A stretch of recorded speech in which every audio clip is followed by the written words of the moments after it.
पिछले एपिसोड में आपने देखा दासपुर गांव में कलुआ नाम के एक किसान को एक भयानक लड़की आकर मार देती है। अगले दिन कलुआ की लाश गांव वालों को उसके खेत में मिलती है। अब आगे यह सुनकर मुखिया बुरी तरह से चौंकते हुए बोला, आप कहना क्या चाहते हैं? मैं कहना चाहता हूं कि इस तरह की रहस्यमयी हत्याएं और भी हो सकती है।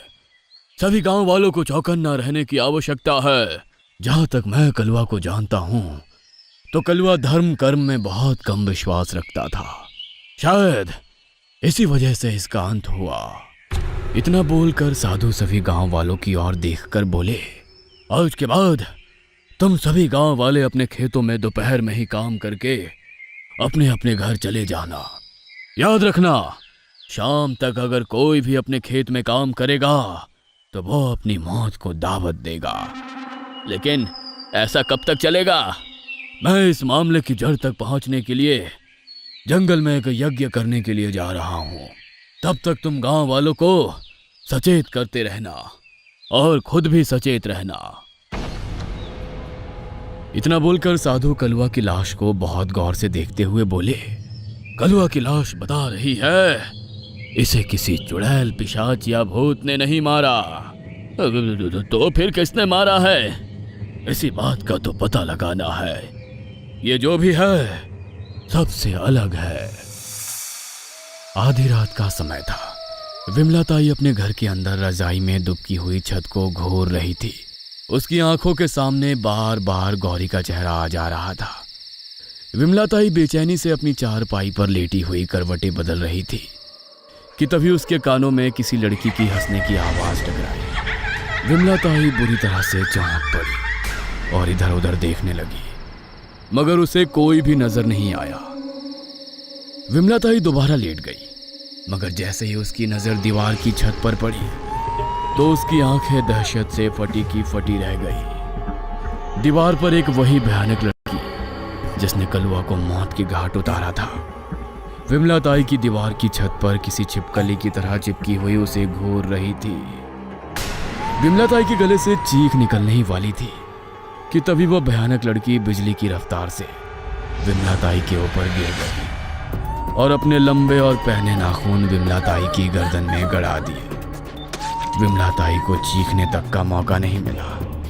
कुछ ही देर में विमला ताई फड़फड़ाते हुए मौत की आगोश में समा गई। अगले ही पल वो भयानक लड़की दोबारा छत पर चिपक गई और गायब हो गई। अगले दिन गांव वालों को विमला ताई की लाश उसके घर पर मिली।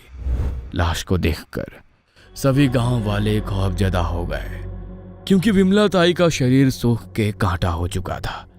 ऐसा लगता था जैसे उनके शरीर की खून किसी ने एक एक बूंद निचोड़ ली हो। विमला ताई गांव के सबसे सम्मानित महिला थी। विमला ताई के परिवार में कोई नहीं था। सारे गांव वाले मिलकर विमला ताई की अर्थी को शमशान घाट ले गए। एक व्यक्ति जिसका नाम जगमोहन था, विमला ताई जगमोहन को अपने बेटे की तरह मानती थी। चिता को अग्नि देने ही वाला था कि तभी वहां पर उसके इलाके का एक अंग्रेज अफसर जिसका नाम एडवर्ड था, घोड़े पर टहलता हुआ आ पहुंचा और आदेशात्मक लहजे में जगमोहन की ओर देखकर बोला, रुक जाओ, हमें पता चला है कि इस गांव में एक औरत घर पर मरी हुई पाई गई है। इतना बोलकर एडवर्ड घोड़े से उतरकर जगमोहन के करीब आ गया। जगमोहन उसकी ओर देखकर बोला, जी सरकार, आपने सही सुना, उनका नाम विमला ताई था। जगमोहन ने इतना कहा ही था कि तभी उस अंग्रेज अफसर ने जगमोहन के गाल पर एक थप्पड़ जड़ दिया। अगर ऐसी बात थी तो तुम्हें सबसे पहले यह सूचना अंग्रेज अफसर को देनी चाहिए थी। हमें पता चला है कि उस औरत की बड़े ही मिस्टीरियस अंदाज में हत्या हुई है। मैं उसकी लाश को देखना चाहता हूँ। इतना बोलकर अंग्रेज चिता में लेटी हुई विमला ताई के करीब चला गया। उसने जैसे ही विमला ताई की लाश को देखा, वो बुरी तरह से डरते हुए 2 कदम पीछे हटते हुए बोला, ओह माय गॉड, इस तरह की डेड बॉडी तो मैंने अपनी लाइफ में पहली बार देखी है। इसका पोस्टमार्टम होगा, उसके बाद ये लाश तुम गांव वालों को सौंपी जाएगी। गांव वालों ने बड़े ही डरे हुए अंदाज में इस बात का विरोध करने की कोशिश की, मगर एडवर्ड के सामने किसी की भी नहीं चल पाई। कुछ ही देर में अंग्रेज सिपाही आकर विमला की लाश को वहां से लेकर एक अस्पताल में चले गए। उनके साथ एडवर्ड भी था।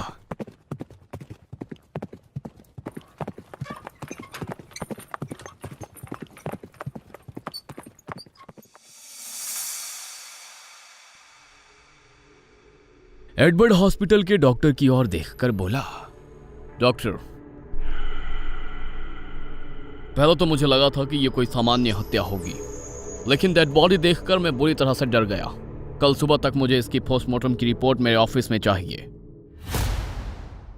इतना बोलकर एडवर्ड वहां से चला गया। रात तक कथारी गांव का मौसम बुरी तरह से खराब हो गया। ठंड के साथ साथ तेज बारिश होने लगी। फादर कथारी गांव के सुनसान इलाके में बने हुए चर्च के मुख्य दरवाजे पर खड़े थे। अचानक तेज आवाज के साथ भयंकर बिजली चमकी। बिजली की गड़गड़ाहट इतनी तेज थी कि फादर का दिल कांप कर रह गया। फादर तेज कदमों से चर्च के अंदर चले गए और चर्च के अंदर टहलने लगे। फादर लगातार टहलते हुए प्रे कर रहे थे। तभी अचानक तेज हवा का झोंका चर्च के अंदर टकराया और एक काला साया फादर से कुछ दूर जाकर खड़ा हो गया। फादर उस काले साये को देखकर बुरी तरह से चौंक गए। अचानक चर्च के अंदर की सारी मोमबत्तियां बुझ गई। फादर चीखते हुए बोले, कौन हो तुम? कौन हो? मगर अगले ही पल वो काला साया बिजली की रफ्तार से फादर के नजदीक आ गया। अंधेरे में उसकी नीली चमकती हुई आंखों को देखकर फादर का दिल कांप उठा। फादर कांपती हुई आवाज में दोबारा बोले, कौन हो तुम? कौन हो? तभी फादर के कानों में एक लड़की की गुर्राहट भरी आवाज टकराई। वही जिससे बचने के लिए तुम दिन रात ईश्वर से प्रार्थना करते हो, मगर शायद तुम्हारे मन में ईश्वर के प्रति सच्ची श्रद्धा नहीं है फादर। देखो, मैं चर्च के अंदर तक चली आई, वो भी तुम्हारे सामने। तुम जो कोई भी हो, मुझसे क्या चाहती हो? अचानक चर्च की मोमबत्तियां जल उठी और फादर के सामने एक बेहद सुंदर लड़की खड़ी हुई थी, जो अपनी नीली आंखों से फादर को घूरे जा रही थी। सुंदर लड़की उस चर्च में लगे हुए एक क्रॉस को देखती हुई बोली, अगर मैं तुम्हें उस क्रॉस में उल्टा लटका दूं तो तुम्हें कैसा लगेगा? फादर कुछ बोलने ही वाले थे कि तभी उस लड़की का चेहरा बेहद भयानक हो गया। वो तेज रफ्तार से फादर के पीछे कब आ गई, फादर को पता ही नहीं चला। उस भयानक लड़की ने अपने लंबे और पहने दांत फादर की गर्दन में गड़ा दिए।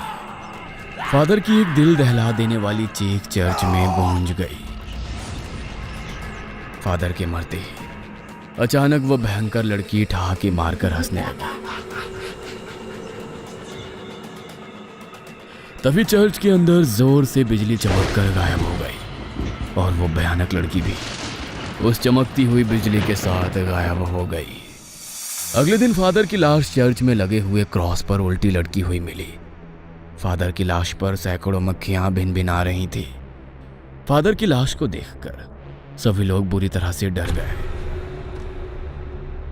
कुछ ही देर में वहां पर अंग्रेज अफसर की भीड़ लग गई। एडवर्ड अपने ऑफिस में विमला ताई की पोस्टमार्टम की रिपोर्ट आने का इंतजार कर ही रहा था कि तभी एक अंग्रेज सिपाही वहां पर आकर एडवर्ड से बोला, सर, कुछ देर पहले हमें सूचना मिली है कि कथारी गांव के चर्च में वहां के फादर की लाश चर्च के अंदर लगे हुए क्रॉस में उल्टी लटकी हुई मिली है। फादर की लाश पूरी तरह से पीली पड़ चुकी है और उनकी लाश पर सैकड़ों मक्खियां भिनभिना रही है। यह सुनकर एडवर्ड बुरी तरह से चौंक पड़ा। तभी वहां पर हॉस्पिटल का डॉक्टर आ गया, जिसके हाथ में एक फाइल थी। डॉक्टर एडवर्ड को फाइल पकड़ाते हुए बोला, मैंने अपने 20 साल के करियर में ऐसी हत्या नहीं देखी। उस हिंदुस्तानी औरत की बॉडी के शरीर से खून की एक एक बूंद गायब है, मानो कि उसके अंदर खून था ही नहीं। और उस इंडियन लेडी की बॉडी की गर्दन पर 2 बड़े बड़े सुराख मिले हैं। वैसे मैं इन बातों पर विश्वास तो नहीं करता, लेकिन मृतक की लाश को देखकर मैं दावे के साथ कह सकता हूं कि इस तरह से हत्या कोई इंसान या जानवर नहीं कर सकता। इतना बोलकर डॉक्टर वहां से चला गया। एडवर्ड तुरंत उस अंग्रेज सिपाही की ओर देखकर बोला, अभी और इसी वक्त हमारे सबसे होनहार अफसर चार्ल्स को कांटेक्ट करो। उसे कहना कि मैं उसे इमीडिएटली मिलना चाहता हूं। शाम के समय चार्ल्स नाम का एक अफसर, जो कि दिखने में बहुत सुंदर था, एडवर्ड के ऑफिस में एडवर्ड के सामने बैठा हुआ था। एडवर्ड चार्ल्स की ओर देखकर बोला, तुम्हें तो पता लग ही गया होगा कि इस समय कथारी गांव में क्या चल रहा है। सर, मेरी इन्फॉर्मेशन के मुताबिक कल रात कथारी गांव में एक इंडियन औरत की बड़ी ही मिस्टीरियस अंदाज में हत्या हुई है और वो औरत गांव की सबसे रिस्पेक्टेड महिला थी। और आज सुबह कथारी गांव के चर्च के फादर की लाश क्रॉस में उल्टी लटकी हुई मिली है। गुड, सारी डिटेल तुम जानते ही हो। मैं चाहता हूं कि तुम इस मामले की तह तक पहुंचो। मुझे इस मामले में कुछ ना कुछ गड़बड़ जरूर लग रही है। मुझे एक जानकारी और मिली है सर, जिसे सुनकर शायद आप विश्वास ना करें। चार्ल्स की बात सुनकर एडवर्ड पूरी तरह से चौंक गया। कैसी जानकारी? मुझे पता चला है कि कथारी गांव में सुखदेव नाम के व्यक्ति की इकलौती बेटी गौरी की मौत हो चुकी थी, मगर गांव वालों का मानना है कि उसकी बेटी दोबारा जिंदा हो गई। गांव वालों का कहना है कि जब से उसकी बेटी जिंदा हुई है तब से ही रहस्यमयी मौतों का सिलसिला शुरू हुआ है। कहीं ये वही सुखदेव तो नहीं जिस पर हमें काफी समय से शक है कि वह आंदोलनकारी का साथ दे रहा है? यस सर, ये वही सुखदेव है। तब तो तुम अभी से इस मामले की जांच पड़ताल करना शुरू कर दो। मुझे जल्द से जल्द रिजल्ट चाहिए। आखिर कौन है वो भयानक लड़की जिसने कलुआ, बिमला ताई और चर्च के फादर को बेरहमी से मार दिया? क्या चार्ल्स इस रहस्य को सुलझा पाएगा? इन सभी रहस्यों को जानने के लिए बने रहें इसके अगले एपिसोड तक।